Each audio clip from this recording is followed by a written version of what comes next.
Welcome back. It's the Go Back Report, and I've got another comic book review to share with you all, which is Ultimate Spider-Man number 14. Again, I love this book.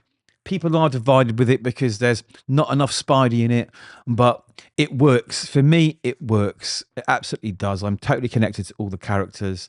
I love this book. In my opinion, it is the best Spider-Man book out there at the moment. I mean, if you follow the show or any other reviews, you'll know how much I absolutely detest what they've been doing with Amazing Spider-Man. They've absolutely destroyed that book for many, many, many years, and they seem to not care about it at all. They just don't get it. Now, I know we've got a new reboot coming.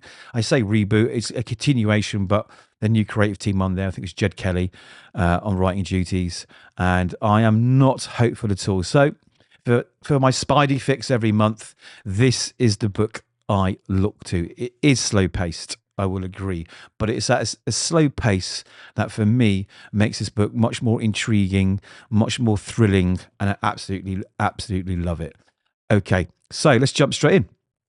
So, a little backstory is Peter Parker and Harry Osborn. They've been captured and they've been sent down to the mysterious world where the Mole Man lives, and they've been thrown out into this wilderness, and they've got Craven hunting them.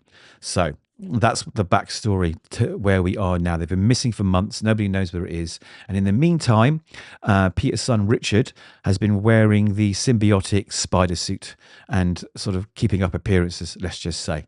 So we get the book to start exactly with that, where Richard bumps into the new Black Cat, who is taking the place of her father, who's Spider-Man, and Green Goblin basically caused him to fall off a skyscraper during a fight. So she's out for a bit of blood, right? So they start off this punch up, and he basically says, I'm not the person you're looking for. I'm different.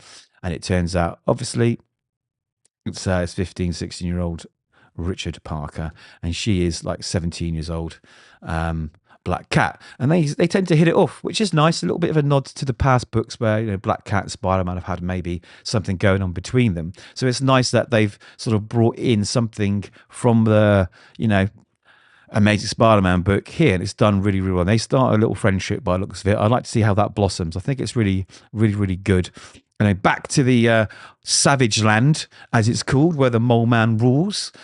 Peter and Harry are riding these little dinosaurs. They've got to get to the edge of the Savage Land to get out, because their families are in trouble. Because if Craven and the Sinister Six know who they are, which they do, right, they need to get out there and try and help them. So Peter is absolutely motivated. This is a brilliant page here where he's counting down the miles from the edge, where he goes, he knows about MJ and the kids, 3 miles. He knows about MJ and the kids, 2 miles, 1 mile.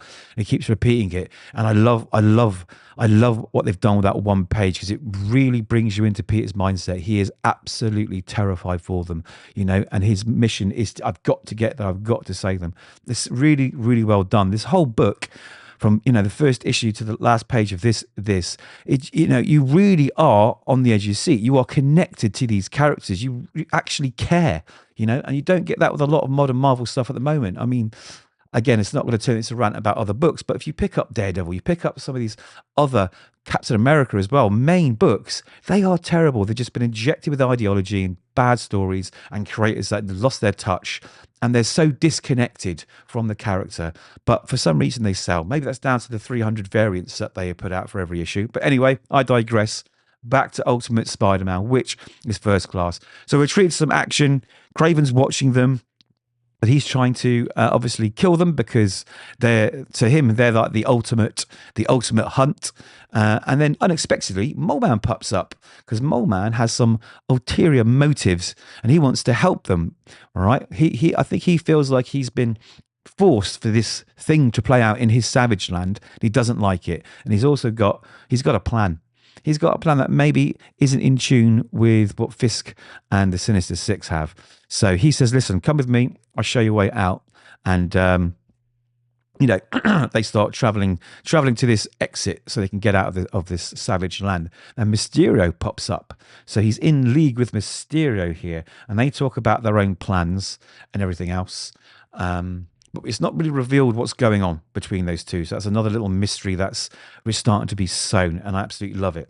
So Craven realizes that good old Mole Man is not really on the same team and some bad stuff happens later on. Anyway, we get treated again to these two, you know, maybe starting this little friendship, little love affair, which I love, and then we drop right back to Harry and Peter talking about the fact that, you know, I've got to get out. We need to do something about this. This is like this moral dilemma, because Harry basically is obviously going to turn bad. That's what we think, right? And he's very much like, the only way to save our families is to kill these people, right? If we kill them, then everybody's safe. And Peter's like, I don't think that's the solution, but we need to find a solution to keep my family safe. Like, my family, they know. And this is where Harry reveals that Gwen, who is obviously in danger because of this, is actually probably much more protected, because they've got this sort of corporate action that happens when one of the partners or one of the two gets kidnapped, is the other one gets increased security, and they are like watched 24/7, and they're very, very, very much safer than Peter's family. So Harry isn't too worried, but Harry is sort of, again, sowing that sort of seeds of maybe turning into the baddie, you know, because, you know, Spider-Man doesn't kill. Anyway, they try and rig the exit with the control collars that they had on them to explode if anyone follows them. And while they're having the discussion I discussed, we jump back to the mole man, who finds all his little mole people have all been quite brutally murdered, and it was Craven. He came down there, he started killing them, and he made them tell him what's going on. The fact that the mole man ain't playing on the same team. It's quite brutal. Anyway, talking of Craven, he catches up with with Harry and Peter, and there's this huge Gatling gun that he's got there of some kind, and it's like huge fight. And Craven gets blown up. They've sort of that booby trap they planted earlier on. Old Harry sets it off, and it incapacitates him for a little bit. And then Peter gets in there, and Peter just kicks the living shit out of Craven. But he doesn't kill him, of course. And he explains to Craven that, you know, I'm not going to kill you. This is not how you get justice. This is not how we do it. But he does start losing it a little bit. There's a moment there in these frames here, which I thought so well done, where he is absolutely beating him to death. And then there's a moment there he goes, hold on, what am I doing? What am I doing? Anyway, Craven's, he don't care. He don't care that he's been given a bit of a mercy, and he fires a hidden gun, right? But he fires it at Harry, and it cuts through Peter at the same time. And Harry has a headshot bullet wound in his head. And obviously, well, I say obviously, this is comics, but for all intents and purposes, he's considered dead. Now, Peter just wails on the guy now, really puts him out of action.